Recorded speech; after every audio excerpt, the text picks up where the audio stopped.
और चलिए शुरुआत करेंगे बेहद अहम खबर के साथ। दिल्ली एनसीआर के साथ साथ पूरे शुमाली हिंदुस्तान में जलजले के झटके महसूस किए गए हैं। जलजले का एहसास होते ही लोग अपने अपने घरों और दफ्तरों से बाहर निकल आए। जलजले का मरकज पाकिस्तान का रावलपिंडी बताया जा रहा है। जलजले के झटके हरियाणा, पंजाब, कश्मीर और हिमाचल प्रदेश में भी महसूस किए गए हैं। बड़ी जोर से झटका था, बड़ा स्कैरी था। हाउएवर एवरीबॉडी केप्ट काम, बट 2 मिनट के लिए तो सब अच्छे से डर गए थे। दिल्ली एनसीआर में भूकंप के झटके महसूस किए गए। आपको बता दें कि पाकिस्तान का रावलपिंडी भूकंप का केंद्र रहा। 6.1 की तीव्रता से भूकंप आया। इस वक्त दिल्ली में मैं खड़ी हूँ। दिल्ली में मौसम जो है वो अचानक से बदलता हुआ नजर आ रहा है। तेज हवाएं यहाँ पर चलने लगी है। इसके साथ ही हल्की फुल्की बारिश भी हो रही है।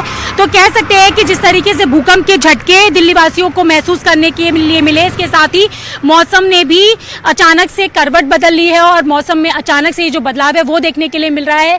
तेज हवा तो चल ही रही है, इसके साथ ही बारिश भी यहाँ होने लगी है। तो ऐसे में लोगों को गर्मी से राहत जरूर मिलेगी। कैमरा पर्सन योगी के साथ रचना, न्यूज़ 18 दिल्ली। और लगातार इस अहम खबर पर हमारी भी नजर बनी हुई है, हम आपको अपडेट करते रहेंगे। एक और अहम खबर, न्यूयॉर्क में आज फिर वज़ीर-ए-आज़म नरेंद्र मोदी अमेरिकी सदर डोनाल्ड ट्रंप से मुलाकात करने वाले हैं। ये मुलाकात UNGA यानी अक़वाम मुत्तहिदा जनरल असेंबली के 74वें इजलास के मौके पर होनी है। इस 2 तरफा मीटिंग को काफ़ी अहम माना जा रहा है।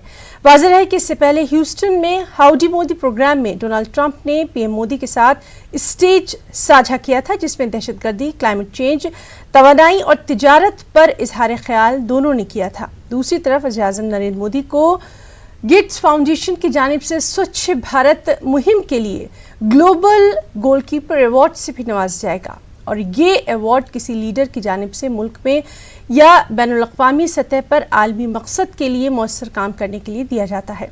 वहीं हिंदुस्तान अक़वाम मुत्तहिदा को गांधी सोलर पार्क का तोहफा देगा। आज PM नरेंद्र मोदी इसका बाकायदा इफ्तिताह करेंगे। इस पार्क में 193 सोलर पैनल्स हैं जो कि अक़वाम मुत्तहिदा के हर एक मुल्क के लिए है। Start off with a bilateral meeting with the US President at 12:15 hours. At 15:30 hours we have India Pacific Leaders Meeting. 16:30 hours we have Gandhi at 150 event, and the last event will be the Goalkeepers Global Goals 2019 Award by Bill and Melinda Gates Foundation. Anupam Kher ने कहा है कि वज़ीर-ए-आज़म Narendra Modi America में खूब हलचल मचा रहे हैं। न्यूज़ 18 से खास बातचीत में अनुपम खेर ने कहा कि अब हिंदुस्तान के हवाले से बैरून मुल्क के लोगों की सोच में भी मुस्बत तब्दीली आई है। What is it that's happening in America? What's happening in America is this. On one hand, of course, Prime Minister Modi is setting the Hudson ablaze with the kind of moves that he's making with Donald Trump, and on the other hand, we have a dear friend Anupam Kher. How wonderful! Who's also setting America on fire, I should say. The Hudson on fire. No, welcome to New York, welcome to America, and welcome lovely to my seeing home. you, lovely seeing you, Anupam भाई। मैं तो अभी Houston से आया हूँ, अभी New York में, और अभी आज ही बस आया हूँ और आपसे मुलाकात हो गई। आपको ह्यूस्टन में हिंदुस्तान की ताकत का एहसास तो हो गया होगा। मैं तो 50,000 लोग वहां पर। मैं आज शूटिंग में जहां भी जा रहा था, सब लोग कह रहे थे माय गॉड क्या हंगामा मचाया हुआ था वहां पर। तो अगर हिंदुस्तान कब्जे में करने वाला है पूरे देश को, पूरे संसार को। हाँ 100%। आप जो मतलब कि जो मैंने जो टेक्सास में देखा जी, और जो प्रधानमंत्री मोदी जी और अमेरिका के राष्ट्रपति डोनाल्ड ट्रंप एक दूसरे का हाथ पकड़ के वो जो विक्ट्री लैप थी और उसके ऊपर my God it was euphoric. It's strangely that it was very moving. इसी हमारे बहुत सालों से हिंदुस्तान तरक्की कर रहा है, मगर अब जो लीप ली है हिंदुस्तान में under the leadership of prime minister Modi, I think he has put us on a world map in a very big manner. And मतलब लोग आपको मोदी भक्त कहते हैं, भाजपा भक्त कहते हैं, ऐसा नहीं है। पूरा हिंदुस्तान उनका भक्त है। 50,000 लोग जो वहां बैठे थे, जो मोदी कर रहे थे, अब जो कुछ अपनी आंखें बंद करके वो बनना चाहते हैं ऑस्ट्रिच और अपने गर्दन जो है जमीन में दबाना चाहते हैं कि नहीं हो रहा, वो अलग बात है। But the truth is, let's just take it as a very very optimistic triumphant manner. The what happened at Howdy Modi is historical. ऐसा नहीं हो सकता है। आई थिंक बड़े से बड़े भी उनके क्रिटिक्स जो हैं, जो अपने आप को क्रिटिक बनाना ही समझते हैं। So where does it put people like you? आप देखिए, आप मुंबई से बाहर, आप 1 साल से लगभग यहाँ पे न्यूयॉर्क में रह रहे हैं। जब आप यहाँ पर आप क्रिएटिव लोगों से मिलते हैं या आप जो सिनेमेटोग्राफर्स हैं उनसे मिलते हैं, क्या आप वाकई आप हिंदुस्तान के प्रति जो लोगों की चेतना थी, क्या वो बदली है? हिंदुस्तान की बदलती हुई तस्वीर जो है आपकी आंखों के सामने 6 डायमेंशंस में है। 2 डायमेंशन, 3 डायमेंशन, ये 6 डायमेंशन में। Bottom line is that this is now India's coming out moment. Absolutely, absolutely. ये तो हिंदुस्तान जो है, we should not get bothered कि डोनाल्ड ट्रंप कभी इमरान खान को भी अच्छाई दे देते हैं, कभी हमारी भी अच्छाई करते हैं। हमको नहीं, सवाल ही पैदा नहीं होता। वहां पर जो 50,000 लोग जो इकट्ठा हुए थे, वो मोदी जी के लिए इकट्ठा हुए थे। ऑफ कोर्स डोनाल्ड ट्रंप ने आकर उसमें सोने पे सुहागे का काम किया, एक जो इंडो अमेरिकन दोस्ती का एहसास जो कराया, वो ऑफ कोर्स है। मगर जो उपलब्धि हिंदुस्तान की है, जो उपलब्धि देश की है, उसको हम क्यों उसमें हम मजाक करके रख रहे हैं? मैं आपको बताऊं कि प्रधानमंत्री जी हमारा ये कार्यक्रम जो है बहुत संजीदगी से देखते हैं। तो और अनुपम भाई आपके तो मुरीद हैं ही, तो मुझको ये बताइए कि अगर वो आपका एक कार्यक्रम आज ये देख रहे होंगे, आपकी बातें सुन रहे होंगे, कोई एक संदेश आपकी तरफ से मोदी जी के लिए? मोदी जी, आप आगे बढ़ो, हम आपके साथ हैं। Alright, all the very best sir. Thank you so much for your time. Thank you so much. Thank you. मरकजी वज़ीर मुख्तार अब्बास नकवी ने न्यूज़ 18 उर्दू से खास बातचीत में पाकिस्तान को तनकीद का निशाना बनाया। मुख्तार अब्बास नकवी हमारे साथ हैं।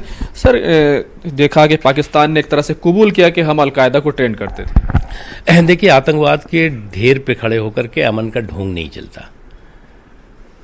पाकिस्तान जो है वो आज पूरी दुनिया के सामने एक्सपोज भी हो चुका है, आइसोलेट भी हो चुका है, और पूरी दुनिया इस बात को अच्छी तरह से समझ भी चुकी है, महसूस भी कर चुकी है कि आतंकवाद की फैक्ट्री पाकिस्तान में चल रही है, जहां से आतंकवादियों का उत्पादन हो रहा है। अब ये कबूलनामा उनका सच्चा है झूठा है, इसका कोई ज़रूरत नहीं है, क्योंकि पूरी दुनिया के सामने ये चीज़ें बेनकाब हो चुकी हैं, एक्सपोज हो चुकी हैं, और इसी वजह से पाकिस्तान पूरी दुनिया के में आइसोलेट हो चुका है। पहले वो ट्रेंड करते थे, फिर कश्मीर भेज देते थे। देखिए, ये चीज़ तो जो है वो एक क्रिस्टल क्लियर है, सच्चाई छुप नहीं सकती कभी भी। ये सच्चाई तो सारी दुनिया जानती थी। उनके कबूलनामे के बाद जो है वो हम ये नहीं कहते कि कोई नई चीज़ कबूल कर ली, उन्होंने तो अभी बहुत सी चीज़ें कबूल करनी पड़ेंगी। एक इमरान खान की जिस तरह से पाकिस्तानी वज़ीर आज़म की डोनाल्ड ट्रंप के साथ मीटिंग हुई और उसके बाद उन्होंने फिर से कहा कि हम मध्यस्थता करने के लिए तैयार हैं। देखिए, कश्मीर के मुद्दे पर भारत का स्टैंड बहुत क्लियर है, बहुत क्रिस्टल क्लियर है, इसको दोहराने की ज़रूरत नहीं है। कैमरामैन नगीन के साथ खुर्रम शहजाद, न्यूज़ 18 दिल्ली। और कांग्रेस लीडर तारिक अनवर का कहना है कि या तो नरेंद्र मोदी डोनाल्ड ट्रंप को समझा नहीं पाए या फिर हमारी सिफारती पॉलिसी में कमी है। हमारे नुमाइंदे खुर्रम शहजाद ने तारिक अनवर से इस सिलसिले में खास बातचीत की। मंत्री और सीनियर कांग्रेस लीडर तारिक अनवर जी हमारे साथ हैं। जिस तरह से एक बार फिर अमेरिका ने कहा कि हम मध्यस्थता करना चाहते हैं, लेकिन जब दोनों देश राजी होंगे तब करेंगे, तो दो टूक जवाब है। देखिए, ये या तो हमारे प्रधानमंत्री ट्रंप साहब को समझा नहीं पाए या कहीं ना कहीं हमारी कूटनीति में कमी है, जिसकी वजह से ट्रंप साहब बार बार इस बात को दोहरा रहे हैं कि वो मध्यस्थता करना चाहते हैं और मध्यस्थता करने के लिए वो सक्षम हैं, और ये भी कह रहे हैं कि कश्मीर का मसला बहुत ही गंभीर मसला है, सीरियस मसला है। तो इससे ये दिखता है कि हमारी जो विदेश नीति है कहीं ना कहीं उसमें कोई कमी है, जिसकी वजह से बार बार अमेरिका के राष्ट्रपति ये प्रस्ताव रख रहे हैं। जिस तरह से पाकिस्तानी प्रधानमंत्री ने कबूल किया कि हम ट्रेनिंग देते थे, तो भारत एक्सपोज करने में एक तरह से कामयाब हुआ है। देखिए, ये बात तो सभी लोग जानते हैं कि जब सोवियत रशिया का अटैक हुआ था अफ़गानिस्तान पर, तो उस वक्त पाकिस्तान को अमेरिका ने इस्तेमाल किया था सोवियत रशिया की सेना को बाहर निकालने के लिए, और उसी समय तालिबान का जन्म हुआ था और उनको ट्रेनिंग दी गई थी। और ये बात भी सही है कि पाकिस्तान के ज़मीन में उसकी ट्रेनिंग हुई थी। पाकिस्तान की हुकूमत और वहाँ की फ़ौज ने उसको पूरा समर्थन दिया था। तो आज इमरान साहब अगर उसको स्वीकार कर रहे हैं तो ये बात कोई छिपी हुई नहीं है। कैमरामैन नगेंद्र के साथ खुर्रम शहजाद, न्यूज़ 18 दिल्ली। और अब पेट्रोल और डीजल की कीमतों की बात कर लें, जिसमें इजाफे का सिलसिला लगातार जारी है। आज भी पेट्रोल और डीजल की कीमत में इजाफा हुआ। दिल्ली में पेट्रोल 22, डीजल 14 पैसे फी लीटर महंगा हो गया। इस इजाफे के बाद पेट्रोल की कीमत 74 रुपये 13 पैसे फी लीटर हो गई, जबकि दिल्ली में डीजल की कीमत 67 रुपये 7 पैसे फी लीटर हो गई है। वाज़ेह है कि गुज़िश्ता 8 दिनों में डीजल 1 रुपये 64 पैसे और पेट्रोल 2 रुपये 20 पैसे महंगा हुआ। गाजियाबाद के नेशनल हाईवे 24 पर उल्टी साइड से गाड़ी चलाने पर ट्रैफिक इंस्पेक्टर का ही चालान कट गया। दरअसल रॉन्ग साइड में गाड़ी चलाने की तस्वीर किसी शख्स ने ट्वीट कर दी और वजीर ट्रांसपोर्ट को भी ये तस्वीर टैग कर दी। इसके बाद ऑफिसर्स एक्शन में आ गए और ट्रैफिक इंस्पेक्टर का 2500 का चालान कट गया। गाजियाबाद के एसबी सिटी का कहना है कि कानून सबके लिए बराबर है। ये एक ट्रैफिक पुलिस की गाड़ी थी जो कि रॉन्ग साइड जा रही थी। वहाँ पे जो कर्मी लगे हुए थे उनके द्वारा उस ट्रैफिक पुलिस की गाड़ी का चालान किया गया और ये बहुत अच्छी बात है। रूल सभी के लिए, नियम सभी के लिए बराबर होते हैं और उस चालान को संबंधित जो उसमें ट्रैफिक के कर्मचारी थे उनके द्वारा भरा भी गया है। ये एक बहुत ही बढ़िया एग्जाम्पल इन्होंने सेट किया है पूरे जनपद के पुलिस के लिए कि नियम सबके लिए सामान्य है और जो भी उसका उल्लंघन करेगा उसके लिए जो दंड है, जो प्रावधान है, वो भी समान है। एनसीआर में लगातार साइबर क्राइम बढ़ता जा रहा है। इसी के मद्देनजर गाजियाबाद स्पेशल साइबर सेल की शुरुआत की गई है, जो इन मामलों की जांच करेगी। गाजियाबाद के घंटाघर कोतवाली में वजीर अतुल गर्ग ने इसकी शुरुआत की। रिपोर्ट के मुताबिक ज्यादातर इंटरनेट बैंकिंग और एटीएम फ्रॉड के मामले ही सामने आ रही हैं। साइबर क्राइम सेल नहीं था, उसमें सिस्टम्स नहीं थे, तो हम लोगों ने माननीय मंत्री जी से अपने ज़िले के ये अनुरोध किया था कि उसमें थोड़ा सा हमारे ऊपर आशीर्वाद करें और सहयोग करें। तो माननीय मंत्री जी के हम आभारी हैं कि उन्होंने काइंड ग्रुप ऑफ इंस्टीट्यूशंस की तरफ से ये हमारा पूरा जो साइबर सेल है उसे मॉडर्नाइज किया है, उसे उन्होंने आधुनिक रूप दिया है और इसमें हम लोग स्पेशलाइज जो हमारा स्टाफ है वो भी पोस्ट कर रहे हैं और निश्चित रूप से अब जो गति प्रदान होगी साइबर क्राइम्स को खोलने में, वो निश्चित रूप से उसमें बढ़ोतरी होगी। बहुत जल्दी हम साइबर क्राइम्स जो हैं वो खोल सकेंगे। देखिए, साइबर के बिना इन्वेस्टिगेशन करना बड़ा मुश्किल है। अभी भी आप अगर देखें तो ज़्यादातर जो क्राइम है वो टेलीफोन से ज़्यादा खुले हैं, लेकिन वो एक सीमित साधन के रूप में रह गया है। अब उससे भी बड़ी बातें होनी चाहिए और टेलीफोन का जो संचार माध्यमों के कारण जो क्राइम हो रहे हैं या संचार माध्यमों के कारण जो क्राइम पकड़े जा सकते हैं, तो उसकी जो अच्छी पहल गाजियाबाद से हुई है, तो उसके लिए एसएसपी साहब को, एसपी साहब को और यहाँ के सभी जितने भी हमारे प्रशासन के लोग हैं उन्हें बधाई देता हूँ। मध्य प्रदेश में सैलाब से हुई बर्बादी पर अब सियासत भी लगातार हो रही है, जबकि मुतासरा लोगों को अब भी जल्द से जल्द मदद की उम्मीद है। खास रिपोर्ट। मध्य प्रदेश में भारी बारिश और सैलाब ने जान माल का काफी नुकसान किया। अब इस पर भी सियासत हो रही है। साबिक वज़ीर आला शिवराज सिंह ने सैलाब मुतासरा इलाकों का दौरा किया और सरकार पर मुतासरा लोगों की मदद न करने का इल्जाम लगाया। जवाब में वजीर महेंद्र सिंह सिसोदिया ने कहा है कि सरकार मुतासरा लोगों को हर मुमकिन मदद करेगी, लेकिन शिवराज इस पर सियासत न करें बल्कि मरकज से मदद दिलाने में मदद करें। और मैं फिर एक बार दोहराता हूं, पूरे प्रदेश के बाढ़ पीड़ितों के लिए अभी तक फूटी कौड़ी नहीं दी गई है बाढ़ प्रभावित क्षेत्र की जनता को। तत्काल 25,000 रुपए की अंतिम राहत, 50 किलो गेहूं और 5 किलो मिट्टी का तेल केरोसिन दिया जाए। अन्यायपूर्ण बिल ना चुकाएं और हम सविनय अवज्ञा आंदोलन करें कि गलत बिल हम नहीं चुकाएंगे। और अब केंद्र सरकार की बारी है और मैं शिवराज सिंह जी को यही कहूँगा, राजनीति ना करें, लोगों की मदद करें और केंद्र में उनकी सरकार है, वहाँ कृषि मंत्री और प्रधानमंत्री से मिलकर बाढ़ पीड़ितों के लिए मुआवजे की व्यवस्था कराएं। इधर नीमच में वज़ीर आला कमलनाथ ने सैलाब मुतासरा लोगों की मदद का ऐलान किया। साथ ही शिवराज सिंह पर हमला करते हुए कहा कि यहाँ भजन करने नहीं बल्कि मुतासिरा लोगों की मदद करने आए हैं। 15 अक्टूबर तक तमाम मुतासिरा लोगों को मुआवजा, किसानों को फी हेक्टेयर 30,000 की मदद, मकान टूटने वालों को 1.5 लाख की फौरी मदद, सैलाब मुतासिरा लोगों को 50 किलो अनाज, टूटे पुल और सड़क बनाने का हुक्म।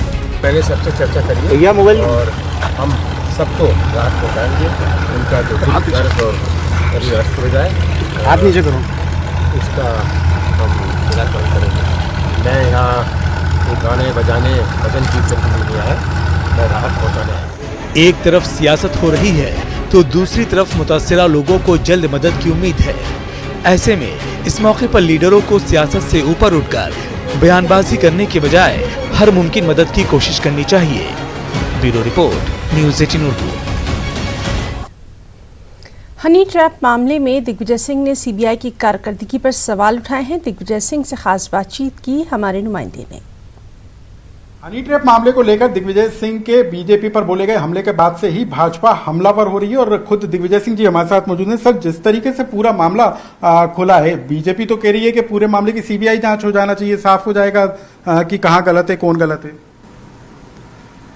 मैं आपको ये बताना चाहता हूं, श्री लक्ष्मीकांत शर्मा तत्कालीन मंत्री शिवराज सिंह जी चौहान के मंत्रिमंडल में, उन्हें शिवराज सिंह जी की पुलिस ने ही व्यापम के प्रकरण में अपराधी बनाया, उनको जेल भेजा और कई महीनों तक वो जेल में रहे। हम विश्वास करते थे सीबीआई पर। मैंने खुद ने वो सुप्रीम कोर्ट में केस लड़ा, हाई कोर्ट में केस लड़ा, लेकिन मुझे इस बात का आश्चर्य हो रहा है कि वही सीबीआई ने उन्हें दोष मुक्त कर दिया, यानी कि उनका नाम चार्जशीट से निकाल दिया। अगर सीबीआई इसी तरह से काम करेगी तो हम किस प्रकार से सीबीआई पे भरोसा करें। और शायद इसी बात से प्रेरित होकर कैलाश विजयवर्गीय जी और नरोत्तम मिश्रा जी ने रिट पिटीशन भी लगवाई है high court, Indore high court में। और कौन ने लगाई वो सब जानते हैं, और किसका है और क्या करते हैं वो सब जानते हैं, मैं नाम नहीं लूंगा। तो और आज उनके बयान भी मैंने देखे कि सीबीआई पर हम पर भरोसा है। जिस सीबीआई ने दोषी व्यक्ति को मुक्त कर दिया दोष से, उससे हमें कतई उम्मीद नहीं है। हम इसका विरोध करेंगे और शुद्ध रूप से एसआईटी मध्य प्रदेश की जो बनी है उससे ही जांच होना चाहिए। और ये सब जो जिस प्रकार से ब्लैकमेलिंग हो रही है, 15 साल के अंदर भाजपा के राज में जो भ्रष्टाचार बढ़ा, जो चरित्र का अवमूल्यन हुआ, वही सब इसका ये परिणाम है। तो ये दिग्विजय सिंह जिन्होंने तमाम मुद्दों को लेकर चर्चा की है और उन्होंने कहा है कि राज्य सरकार बाढ़ प्रभावित इलाकों में मुस्तैदी के साथ काम कर रही है और खुद उन्होंने मौके पर जाकर जायजा लिया है। कैमरामैन फैजान के साथ अनुराग श्रीवास्तव, न्यूज़ 18 भोपाल। और अब जरा बात कर लें प्याज की। मध्य प्रदेश में प्याज की पैदावार के लिए मशहूर शाहजहांपुर में भी प्याज की कीमतें हैं कि आसमान छू रही हैं। यहाँ बाजार में आमतौर से प्याज की कीमत 55 से 60 रुपए किलो तक जा पहुंची है। प्याज की कीमत बढ़ते ही जहां कुछ किसानों ने प्याज मंडी में लाना शुरू कर दिया, वहीं बड़ी तादाद में ऐसे किसान भी हैं जो कि कीमत के मजीद बढ़ने का भी इंतजार कर रहे हैं। स्थिति ये चल रही है कि 3,000 रुपये से 4200-4500 रुपये तक माल चल रहा है शाहजहांपुर के अंदर। हाँ। और आने वाले समय में और बाजार तेज होने की संभावना है क्योंकि आवक बहुत कम आ रही है बारिश की वजह से। खेरची में क्या स्थिति, क्या भाव? खेरची में 50 से 60 रुपये मार्केट में प्याज बिक रहा है। अच्छा, क्या कारण है इसका? इसका कारण बारिश के कारण फसल नष्ट हो गई है, इस कारण प्याज के भाव रेट बढ़ते जा रहा है। कन सारा लोगों का खराब हो चुका है किसान। प्याज बाहर भी सप्लाई हो रहा है? प्याज बाहर सप्लाई हो रहा है। और वहीं पेट्रोल की लगातार बढ़ती कीमतों से भी लोग बेहद परेशान हैं। आज पेट्रोल में 23 पैसे फी लीटर का इजाफा किया गया। ग्वालियर में आज पेट्रोल 82 रुपये 29 पैसे लीटर मिल रहा है, जबकि डीजल में 17 पैसे का इजाफा किया गया। डीजल 73 रुपये 35 पैसे लीटर मिल रहा है। बढ़ती कीमतों पर आम लोगों में सख्त नाराजगी ही है।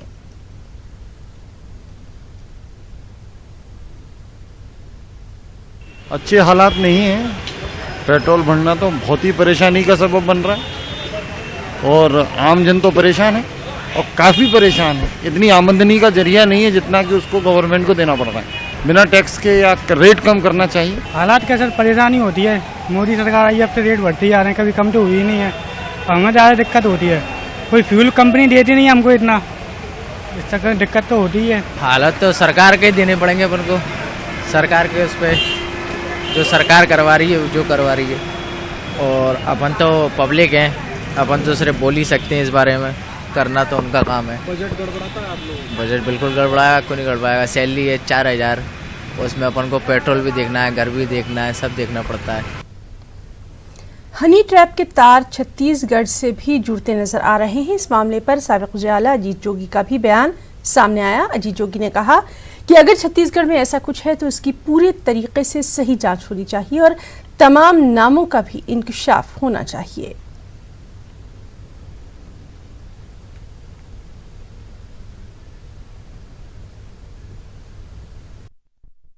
देखिए, मैं इसकी ज़्यादा जानकारी मुझे नहीं, कल ही रात को लौटा हूँ।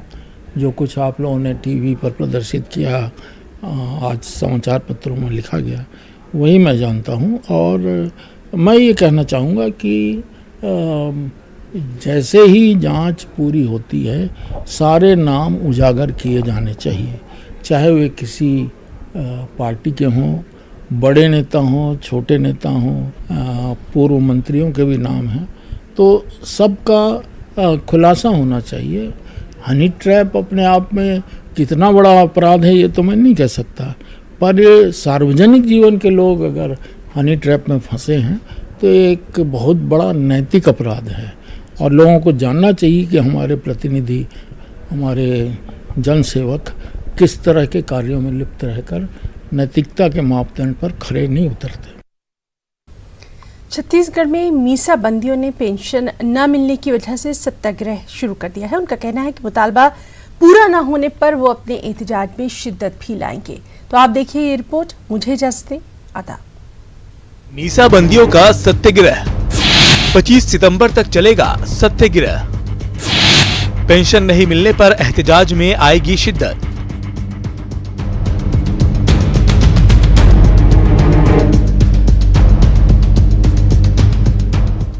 2008 से चली आ रही मीसाबंदी पेंशन स्कीम को कांग्रेस सरकार ने बंद कर दिया था और मीसाबंदियों की जांच कर अहल लोगों को फिर से स्कीम का फायदा देने की बात कही थी। लेकिन 10 महीने गुजर जाने के बाद भी ना तो जांच के बाद तस्दीक हो पाई और ना ही पेंशन दी गई। ऐसे में मीसाबंदियों ने सत्याग्रह शुरू कर दिया है। ये 3 दिन हम जागरण का काम, इस सरकार को जगाने का काम करेंगे। उसके बाद यदि नहीं हुआ तो मुख्यमंत्री निवास के सामने हमारे सेनानी आमरण अनशन पर बैठेंगे और अदालत का दरवाजा भी हम खटखटाएंगे। रोजी पानी या दवाई दारू चल रहा था उन लोगों का, ये सब बंद हो गया तो उनके परिवारों को बहुत दिक्कतें हो रही है। तो हम सरकार से मांग करते हैं तो सम्मान निधि दिया जा रहा था तत्काल लागू किया जाए उसको। लोकतंत्र सेनानी संघ का कहना है कि अगर उनकी मांगे पूरी नहीं की गई तो 25 सितंबर से वो एहतजाज में शिद्दत लाएंगे। अब देखना होगा कि मीसाबंदियों को लेकर सरकार क्या फैसला लेती है। रायपुर से न्यूज़ 18 के लिए ममता लांजवार की रिपोर्ट।